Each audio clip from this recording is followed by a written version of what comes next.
तो अभी हम लोग देखें जी मेंस 2024 का क्वेश्चन है दैट इलेक्ट्रोस्टैटिक्स है। क्वेश्चन क्या है कि C1 and C2 are two hollow concentric cubes enclosing charges 2q and 3q respectively as shown in figure.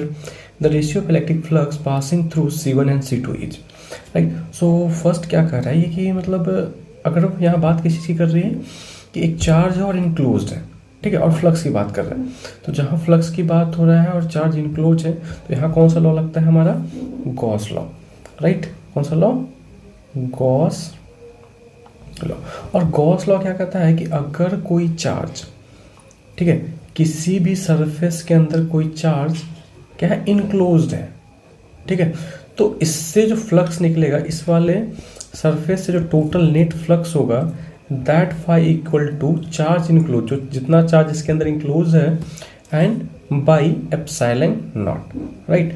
सो अब यहाँ पे जो क्वेश्चन में दिया हुआ है कि C1 क्यूब 1 जो रेड वाला दिख रहा है वो क्या हमारा क्यूब 1 है और जो येलो है वो क्यूब 2 है, ठीक है। सो जो रेड वाले क्यूब है उसके अंदर कितना है? 2 कूलम चार्ज है, और 2 मतलब जो C1 है रेड क्यूब है और येलो क्यूब के बीच में रखा हुआ कितना?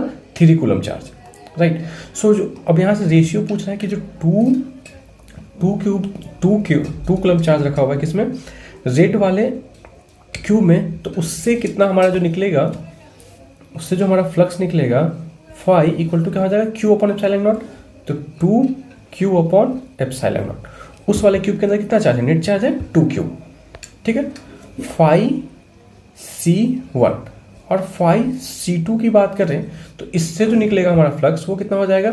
अब इसके अंदर जो नेट चार्ज इनक्लोज है, बड़ा वाला जो क्यूब है हमारा येलो वाला क्यूब, इसके अंदर नेट चार्ज कितना इनक्लोज है? ये 3 कूलम और ये 2 कूलम, टोटल कितना है? 5 कूलम।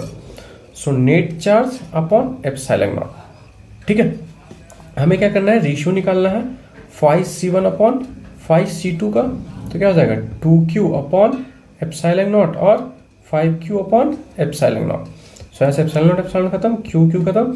सो कितना आ गया रेशियो हमारा? 2:5, ओके।